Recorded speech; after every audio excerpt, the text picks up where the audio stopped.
What's up, Canuck fans? Welcome to the Line Change, a Vancouver Canucks podcast, which is a proud presentation of DraftKings Sportsbook, as well as a proud member of the Hockey Podcast Network. Be sure to check out the network for your favorite podcast covering your favorite team at thehockeypodcastnetwork.com, the home of hockey podcasts, every team, everywhere. Now, in this video, we're going to be going over a new report from TSN's Darren Dregger that the Vancouver Canucks are listening on teams calling about Elias Pettersson, the forward, EP40. They've been calling about his availability and his date, and this dates back to when Pettersson returned from a 3-week absence, which was reported by the province's PJ, Patrick Johnston. And this was right around Christmas time when he returned from his injury. Now, we're going to go over an article from Trevor Beggs of the Daily Hive, co-host of Locked On Canucks, also a friend of the podcast. So let's go ahead and dive right into that. It's been almost 2 years since the Vancouver Canucks handed Elias Pettersson the most expensive contract in club history. Now, in just the second season of his massive 8-year contract, the Canucks could be looking to trade Pettersson. TSN's Darren Dregger reported on Tuesday that Vancouver is listening when teams call about the availability of the Canucks' highest paid player. The Vancouver Canucks are listening and will listen to interest in Pettersson despite believing that if he gets a change of scenery and a new start somewhere else, he's going to thrive in a new environment. Dregger also mentioned that there's been no contact between the Canucks and Pettersson's agent, Pat Brisson, something that would have to occur before a trade since the 27-year-old has a full no-move clause. However, that doesn't mean teams haven't been calling about his availability. 2 weeks ago, Patrick Johnston of the province reported that teams have been calling the Canucks about Pettersson. At the time, the Canucks' center was just returning from a 3-week injury absence.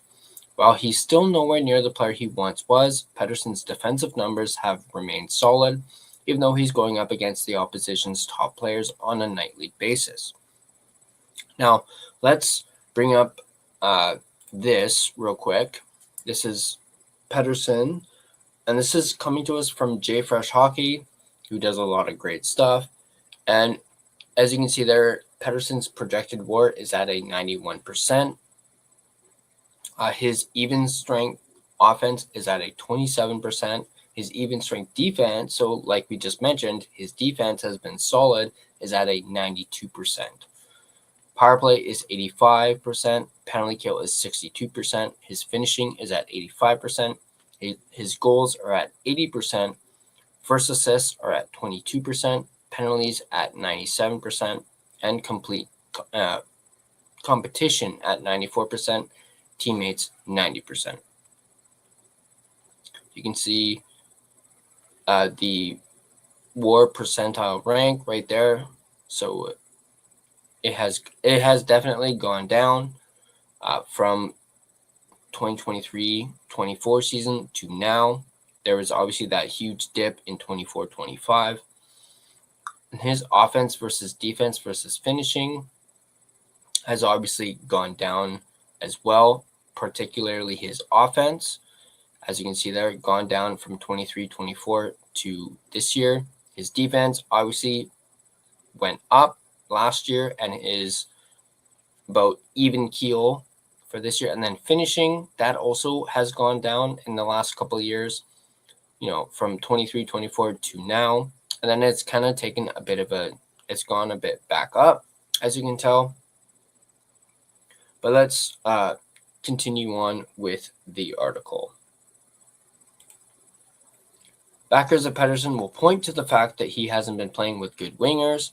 While that's true, he was also an elite offensive producer earlier in his career while playing with middle six wingers such as Ilya Mikheyev, Niels Höglander, and Anthony Beauvillier.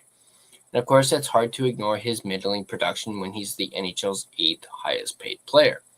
Perhaps it was also telling on Tuesday that when Canucks head coach Adam Foote was asked by the media in Ottawa about players who have filled the leadership void in Quinn Hughes' absence, he mentioned 5 players. None of them were named Elias Pettersson.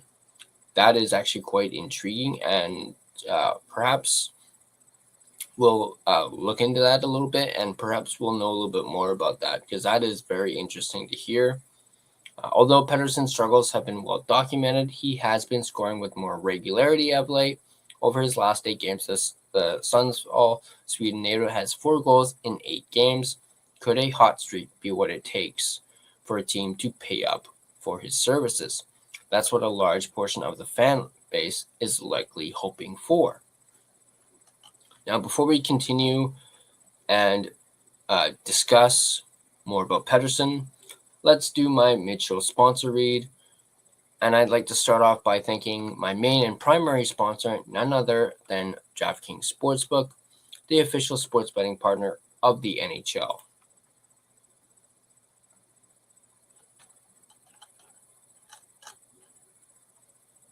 Never experienced the jaw-dropping moments that make hockey? Well, you can experience them all with DraftKings Sportsbook, an official sports betting partner of the NHL. Missouri listeners, listen up. DraftKings Sportsbook is now live in the Show Me State. New customers, this one's for you. Bet just $5, and if your bet wins, you'll get $200 in bonus bets instantly. Download the DraftKings Sportsbook app and use code THPN, that's code THPN, to turn $5 into $200 in bonus bets if your bet wins. In partnership with DraftKings, the crown is yours. Gambling problem? Call 1-800-GAMBLER. In New York, call 877-8-HOPE-NY or text HOPE-NY, which is 467-369. In Connecticut, help is available for problem gambling. Call 888-78-9777 or visit ccpg.org. Please play responsibly on behalf of Boot Hill Casino and Resort in Kansas. Pass-through per wager may apply in Illinois. 21 plus age and eligibility varies by jurisdiction. Void in Ontario. Restrictions apply. Bet must win to receive bonus bets, which expire in 7 days. Minimum odds required. For additional terms and responsible gaming resources, see dkng.co/audio. This is a limited time offer. Copyright NHL 2025, all rights reserved. I'd like to thank my secondary sponsor, Gassy Jack Art, maker of this fine artwork you see here, right here in front of you, and what you usually see over my shoulder as well. You guys can check them out at GassyJackArt.com. All right. Now, fans have been calling for the Canucks to trade Elias Pettersson for about a year now, particularly both prior to and following the Elias Pettersson, JT Miller rift fiasco. Things did start to die off a little after his no-move clause officially kicked in. Obviously, fans were calling for it prior to his no-move clause kicking in, and, that being the sole, a main reason that they were calling for it. Of course, fans still voiced their desire to have him traded since then, and now it's come up again, as he is still not shown that he can be the 100-point player that he once was. Let's take a look at his stats currently right now. Oh, crap, I thought I had that up. Sorry, guys, give me one quick second, and I will bring up his stats. Could have sworn I had added it, but that's okay.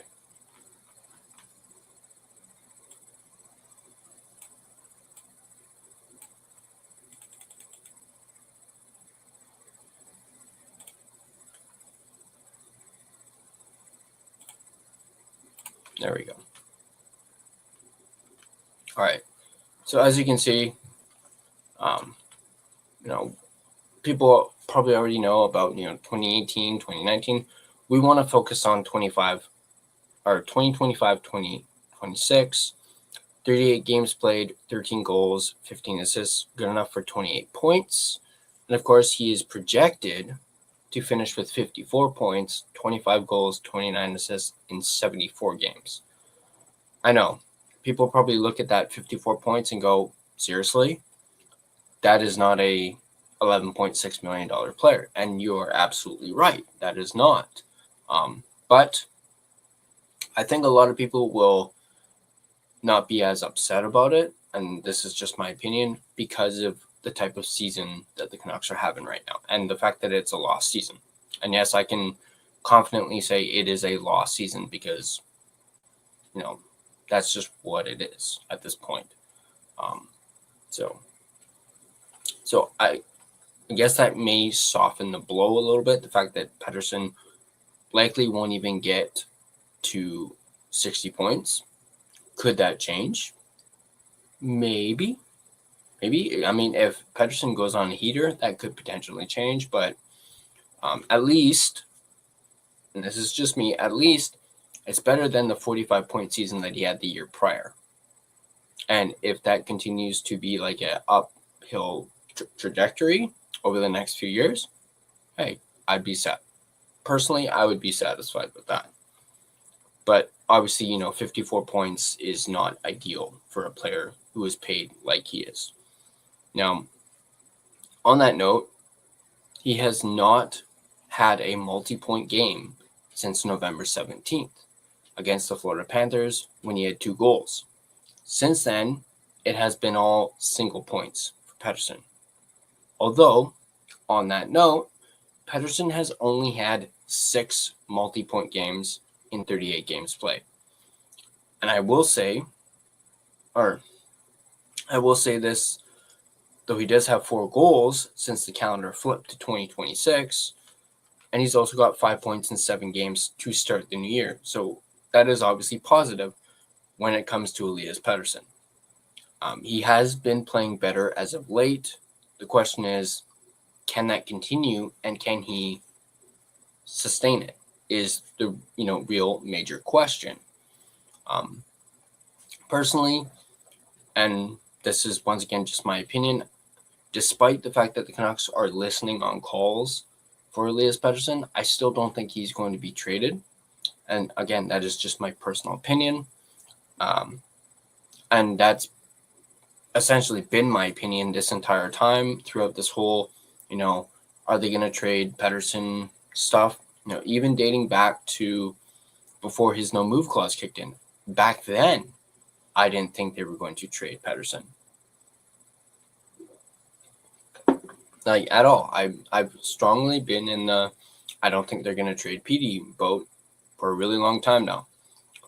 Just because, and even more so now that they've traded Horvat, they've traded Miller, they've traded Hughes. Since those 3 have been traded, I mean, if you really think about it, if they trade PD, that'll be Horvat, Miller, Hughes, and PD all traded, within a short time span. But again, that's just my personal opinion. I don't think they're going to trade Pettersson. I think they want him to,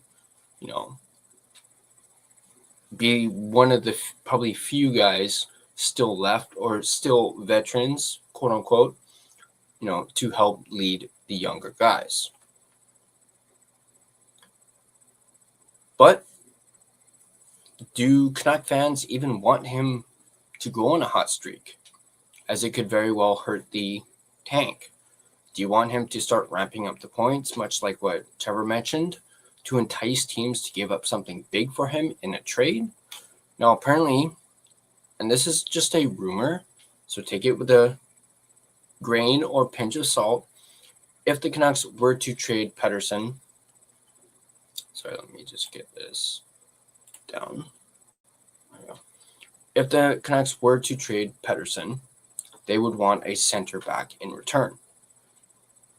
That's just logical at this point, right? A center for a center, or a center would have to be involved in the package sent back. Everybody knows that centers are not easy to come by right now. And the teams that have really good centers, they're not willing to part with them for nothing and are likely more eager to hold on to them than trade them. If you think about it, Chicago with Connor Bedard, San Jose with Macklin Celebrini, those 2 teams aren't going to be giving up those 2 guys, and they're both centers. You really think that the Jets are going to be willing to trade a guy like, wait, is Scheifele a center? I can't remember. Let me quickly look that up, because that's kind of bothering me. Because I was going to say Mark Scheifele is another one, but I don't want to look like a fool. Yeah, Scheifele is a center. Okay, cool. So yeah, you don't expect the Jets to be willing to part ways with Mark Scheifele. And then, you even think, the Red Wings and Dylan Larkin. That's not likely a player they are going to be willing to part for nothing, or they're going to want something big in return for those players. So that's just the point that I'm trying to get across when it comes to trading Elias Pettersson and the Canucks wanting a center in return. Who do you think has been possibly calling the Canucks on Pettersson? Do you guys think it could be the Hurricanes, who have shown interest in the past? No. Do you think it could be a new team calling the Canucks about Pettersson? Do you even think that Pettersson will even be traded? And do you think that his no move clause, which will factor into whether or not he gets traded, something we slightly went over a little bit during that article, but yes, before they can really start any trade discussions with Pettersson, they need to talk to both Pettersson and his agent first. And they both need them to be on board and approve a trade. And we don't even know if Pettersson would be on board for a trade when it comes to this. We've heard in the past, we haven't heard it recently, but we've heard in the past that Pettersson wants to be here, which I would say is a positive. I would say it is the opposite of Quinn Hughes. Quinn Hughes clearly didn't want to be here anymore, but Pettersson said he wants to be here. And on top of that, we even mentioned in a previous video talking about Pettersson that he's on board for a rebuild. He's keen on a rebuild. He thinks it's a good thing. And Quinn Hughes, from what we know, was not interested in a rebuild. But Pettersson is. Perhaps that might make the team not be as willing to trade him. Who knows? That's just a little observation that I had. But let me know what you guys think in the comments down below. And as always, if you guys like this video, be sure to hit that like button. And if you want to stay up to date on all your Vancouver Canucks content, be sure to smash that subscribe button and turn on your notifications so you don't miss a single video. We have our very own merchandise store, so go ahead, check it out. Currently, we have our 1-year anniversary collection now available and on sale. We are rapidly approaching our 1-year anniversary, and it's complete with our new redesigned logo, both in blue and green, as well as our skate version of the logo. And personally, I really absolutely love how the skate version of the logo looks, especially on that black hoodie, as you can see on your screen here. And you guys can check it all out at thelinechangepodcast.threadless.com. As I mentioned, we do have a bit of a sale going on, so go ahead and check that out. Want to join the discussion and have more discussions such as this one? Join our official Discord. There's a link to it in the description down below. It's completely free to join, so go ahead and do that if you are interested. You can find and interact with us on social media. We're everywhere: Facebook, Instagram, X, TikTok, even Blue Sky. Feel free to give us a follow on all of our social media platforms. Speaking of platforms, we are available on both Spotify and Apple Podcast. Wherever you... let me redo that. You can find us, if you prefer an audio version of this podcast, you can find us on both Spotify and Apple Podcast. On Spotify, feel free to give us a follow, as well as rate and review us on either platform. Also, if there happened to be a episode that you absolutely loved, want to listen to over and over and over again, go ahead and download any episode that you want, or download your favorite episode. It obviously really helps out the podcast, and of course, we are very appreciative of it. But that's going to do it for me. And as always, let's keep tanking. Let's keep tanking. What do? We tank. I'll catch you guys in the next video.